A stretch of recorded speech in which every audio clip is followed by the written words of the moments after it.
बिस्मिल्लाहिर्रहमानिर्रहीम। आज बहुत अहम मौजू पे बात होगी। बहुत से क्वेश्चन आंसर जो हैं वो आजकल आ रहे हैं, जिसमें ये कहा जा रहा है कि एक सबसे बड़ा क्वेश्चन जो वो आ रहा है वो तो ये है कि आजकल बहुत से सिस्टम जो हैं वो रैपिटाइजेशन के हैं। कोई कुछ मेथड इस्तेमाल करता है, कोई कुछ मेथड इस्तेमाल करता है। हमें तो कन्फ्यूजन है कि हम क्या करें, क्योंकि वो कहते हैं कि जी सवाल करने वाले जिनमें स्टूडेंट्स भी हैं और होम्योपैथ डॉक्टर्स भी हैं, कि वो कहते हैं कि जी कभी कहते हैं कि जी सिर्फ माइंड मेथड इस्तेमाल किया जाए, कभी कहते हैं कुछ और मेथड इस्तेमाल किया जाए। लेकिन जब हम फ़िलासफ़ी या होम्योपैथी पढ़ते हैं, आर्गेनन को पढ़ते हैं, तो वहाँ पे होम्योपैथिक वो कहा जाता है हनीमन के हवाले से कि जी सिर्फ जो है वो टोटलिटी ऑफ द सिम्टम्स जो हैं उनको लिया जाए। तो जब टोटलिटी ऑफ द सिम्टम्स लिया जाता है तो उसमें सर से पाँव तक अलामात ली जाती हैं, जिसमें माइंड सिम्टम्स भी होती हैं, जिसमें फ़िज़िकल सिम्टम्स भी होती हैं, जिसमें इमोशनल सिम्टम्स भी होती हैं, जिसमें रुपिकुलर सिम्टम्स भी होती हैं और जिसमें मोडेलिटीज़ भी होती हैं। तमाम अलामात ली जाती हैं, जो लोकेशन होती है वो भी ली जाती है। घर से कि तमाम किस्म की अलामात ली जाती हैं सर से पाँव तक, कि अमराज जो हैं, जो अलामात हैं उनमें इजाफ़ा किस तरह से होता है, उसमें कमी किस तरह से होती है, उसमें ठंडक से होती है, गर्मी से होती है, वेदर के लिहाज से होती है, जो हालात चेंज हो रहते हैं माहौल की वजह से होती है, किस तरह से होती है, और ख़ासकर हरकत करने से ना करने से किस तरह से अलामात में इजाफ़ा होता है। और अक्सर तो आपने देखा होगा कि जब केस रैपिटाइजेशन किया जाता है तो तलाश किया जाता है अलामात में कि काज क्या है, इसकी वजूहात की हैं, क्या हैं इस केस की। तो अगर वजूहात मिल जाएं तो वो बहुत बेहतर होता है। और स्ट्रांग अलामात जो कि बहुत शिद्दत से जिनकी शिकायत बहुत ज़्यादा दफ़ा पेशेंट कर रहा है, उसकी वो अलामात मिल जाए तो और बहुत ज़्यादा बेहतर हो जाता है। लेकिन मसला ये है कि कौन सा मेथड किस तरह से इस्तेमाल किया जाए। बहुत से मेथड हैं, मैं यहाँ पे किसी की दिलदारी करना मेरा मकसद नहीं है। कोई भी जो मर्ज़ी मेथड अपनाए उसकी अपनी मर्ज़ी है। लेकिन जब हम हनीमन की बात करते हैं, जब आर्गेनन की बात करते हैं, तो वहाँ पे सिर्फ टोटलिटी ऑफ द सिम्टम्स किया जा के मतलब बात की जाती है, मैथमेटिकली बात की जाती है। तो वही बात की जाएगी जो कि आर्गेनन के हवाले से है, वही मोतबर समझी जाएगी। मैं तो ये समझता हूँ कि उसी को मोतबर समझा जाए, क्योंकि वो टोटलिटी ऑफ द होम्योपैथी के हवाले से बात है। तो अगर मैं यहाँ पे छोटी सी मिसाल ज़रूर देना चाहूँगा कि अगर मिसाल के तौर पर किसी ने अलामात जो हैं वो सिर्फ माइंड सिम्टम्स की अलामात ली और साथ ही टोटलिटी ऑफ द सिम्टम्स सर से लेकर पाँव तक, जिसमें माइंड भी इंक्लूड है, फिजिकल सिम्टम्स भी हैं, इमोशनल भी हैं, लोकेशन भी है और मोडेलिटीज़ भी है, सब कुछ है, A to Z है, फैमिली हिस्ट्री भी है, सब कुछ। तो जब केस रैपिटाइजेशन की जाएगी कि अब माइंड सिम्टम्स पे रैपिटाइजेशन करेंगे कि दुआ और निकलेगी, और जब आप टोटलिटी ऑफ सिम्टम्स पे बात करेंगे तो दुआ और निकलेगी। ऐसा तकरीबन 80% से ज़्यादा ऐसा ही होता है कि दुआ और निकलती है। तो सबसे मोतबर दुआ कौन सी होगी? वो होगी जो टोटलिटी ऑफ सिम्टम्स पे ली जाएगी, हर चीज़ को मद्देनज़र रखते हुए ली जाएगी, या वो दुआ होगी कि जो सिर्फ माइंड सिम्टम्स को मद्देनज़र रखते हुए ली जाएगी। बस का ऐसा ज़रूर हो सकता है कि आपने माइंड सिम्टम्स ऐसी मेडिसिन आ गई जो कि माइंड सिम्टम्स पे भी आती है, वही टोटलिटी ऑफ सिम्टम्स पे भी मेडिसिन आ गई। ऐसा ज़रूर हो सकता है, मैं ये नहीं कहता कि ये नहीं हो सकता, हो सकता है।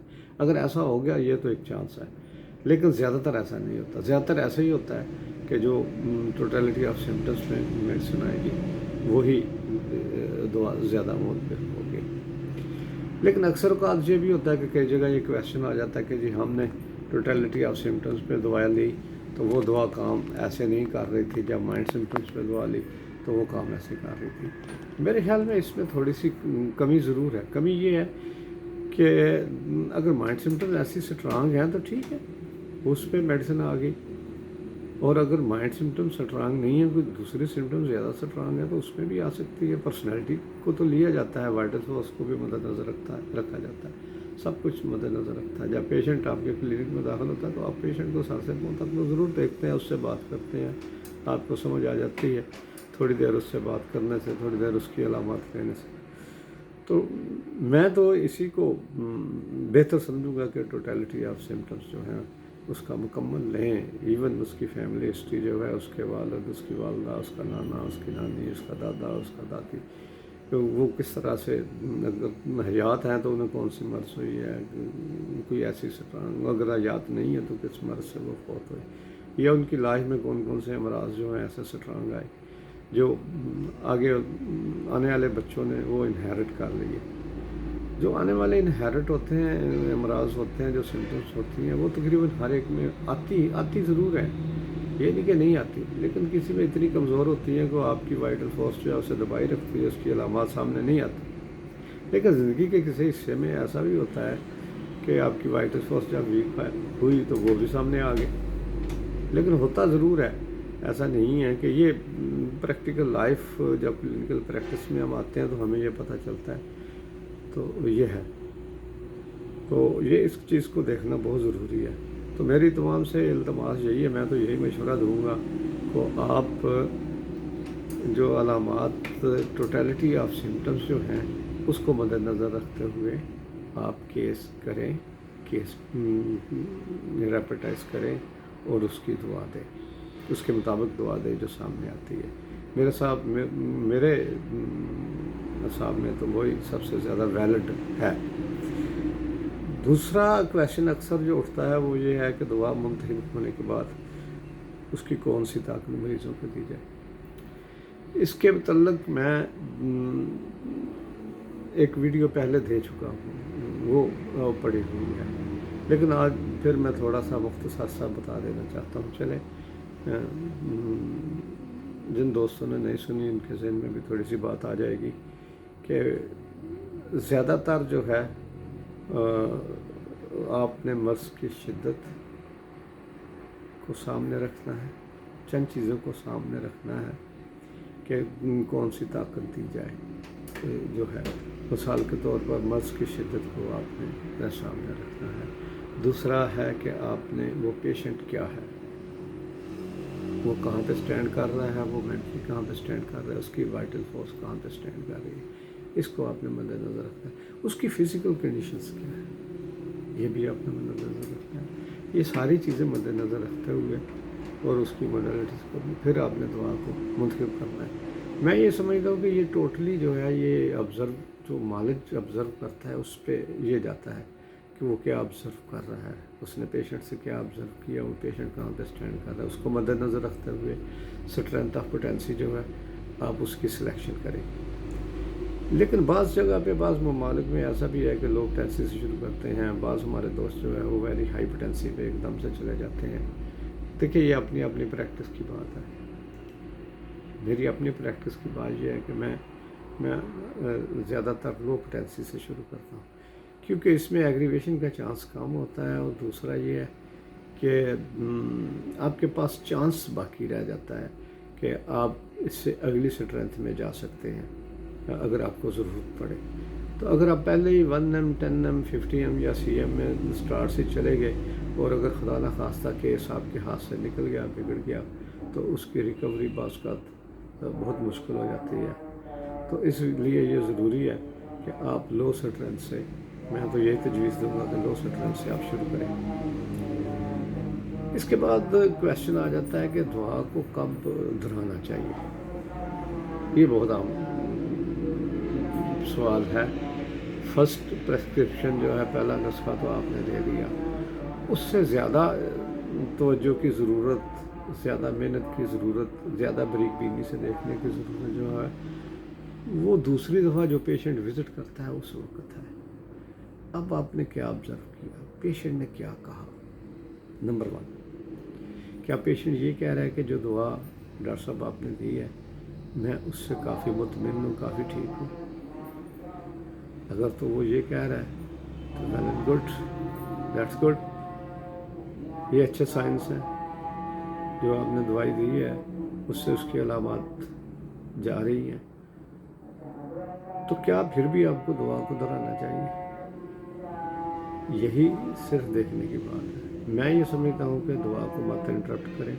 آپ کو یہ پتہ ہونا چاہیے کہ جو طاقت آپ نے دی ہے میڈیسن کی، اس کی ڈیوریشن کتنی ہے، وہ کتنے دن تک کام کرے گی، آپ نے اس کو کتنی خوراکیں کھلا دی ہیں، اب آپ نے کتنا ویٹ کرنا ہے، یہ آپ کی آبزرویشن ہے، آپ نے کتنا ویٹ کرنا ہے، تو کب اس کو دوبارہ دہرانا ہے، دہرانا بھی ہے یا نہیں دہرانا، یا بس ایسے ہی اس کو کہیں کہ ویٹ اٹ سی، دوبارہ دوا کی ضرورت نہیں ہے۔ اب اگر آپ یہ سمجھتے ہیں کہ اس پیشنٹ کو کچھ نہ کچھ دینا ضروری ہے، سیٹسفیکشن جو ہے وہ ضروری ہے، تو آپ پلاسیبو دے کو بیچ سکتے ہیں، ایسا ہوتا ہے، ٹھیک۔ دوسری بات ہے کہ پیشنٹ کہتا ہے کہ جی ڈاکٹر صاحب یہ میری 4-5 علامات جو ہیں یہ تو ٹھیک ہو گئی ہیں اور باقی کی علامات نہیں ٹھیک ہوئی، تو پھر آپ کیا کریں؟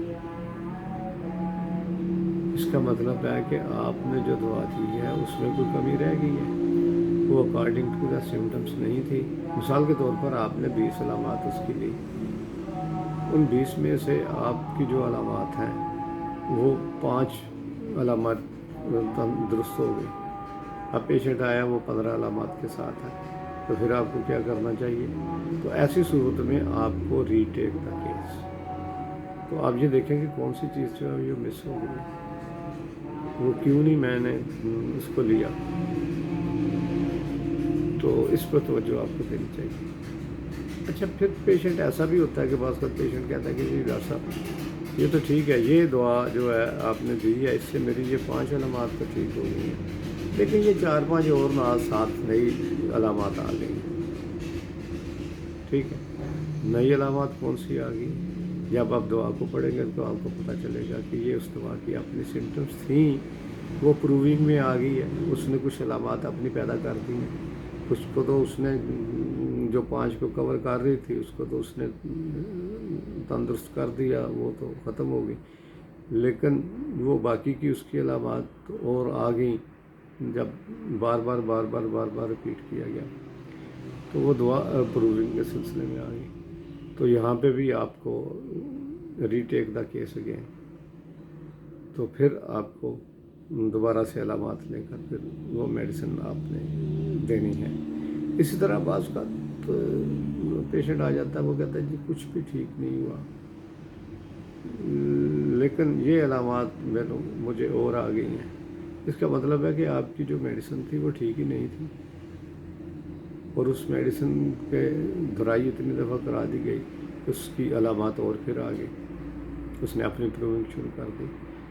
جب بعض اوقات پیشنٹ ایسے کہتا ہے کہ جی آ کر کہ جی ڈاکٹر صاحب یہ جو علامات تھی میری ساری ٹھیک ہو گئی، میں سب ٹھیک ہو گیا، لیکن کچھ علامات مجھ میں اور آ گئی ہیں، تو یہ علامات تو مجھے پہلے تھیں، 5 سال پہلے تھی، 10 سال پہلے تھی، پرانی تھی۔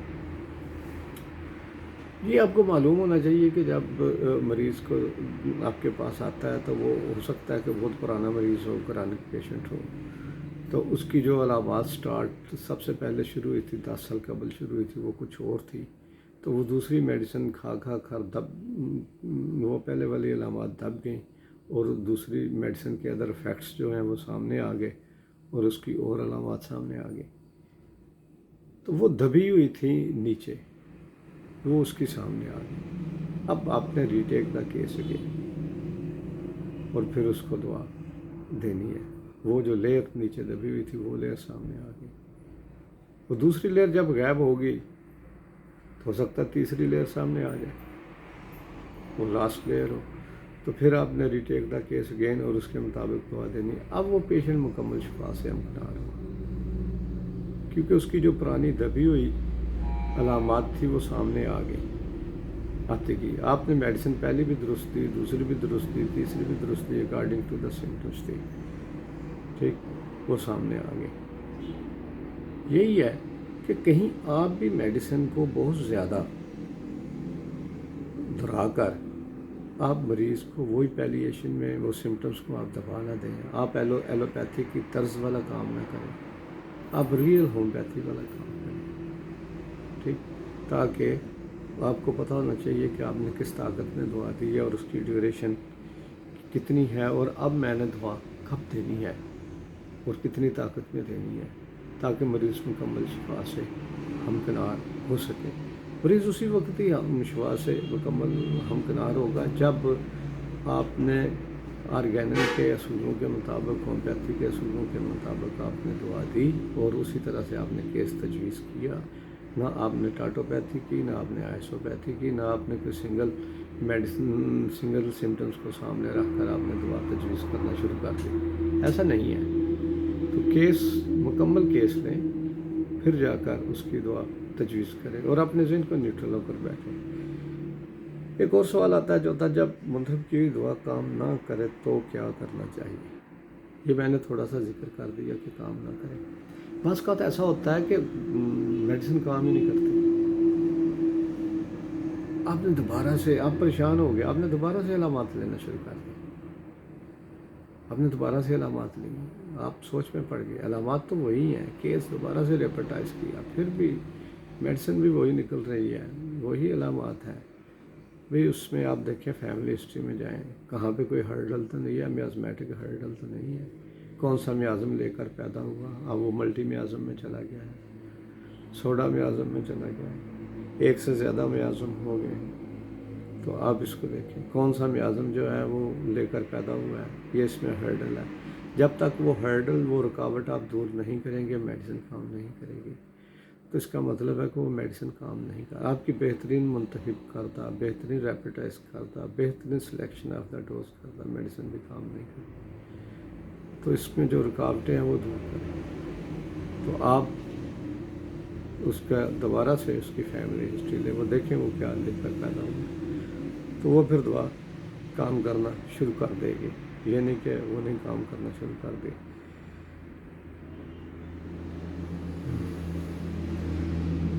तो ये कुछ ऐसी अलामात भी होती हैं कि जब मुंतखब की हुई दवा काम करते करते रुक जाए।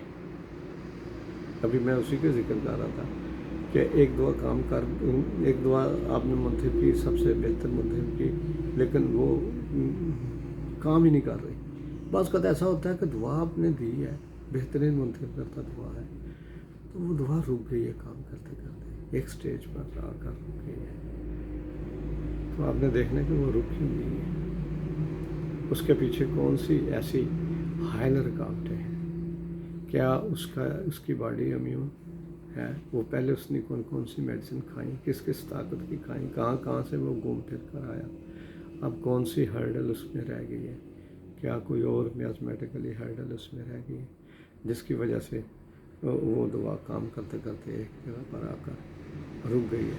क्या आपने बजाते खुद तो उसकी इतनी दोबारा से कोई और मेडिसिन देकर उसको तो नहीं रोक लिया काम करने से, आपने कोई और इसके रास्ते में। बस का तो ऐसा भी होता है कि ये पेशेंट आते हैं, आप देख रहे हैं पेशेंट बड़ा अच्छा ठीक हो रहा है, तो जब उससे बात की जाती है, अच्छा आपने कोई और मेडिसिन तो नहीं ली, वो कहता है अच्छा वो मेरा एक दोस्त था, उसने मुझे ये टोटका थोड़ा सा बताया, वो मैंने वो थोड़ा सा खा लिया, तो may be that is the heard है, उसकी वजह से रुकावट पैदा हो गई है।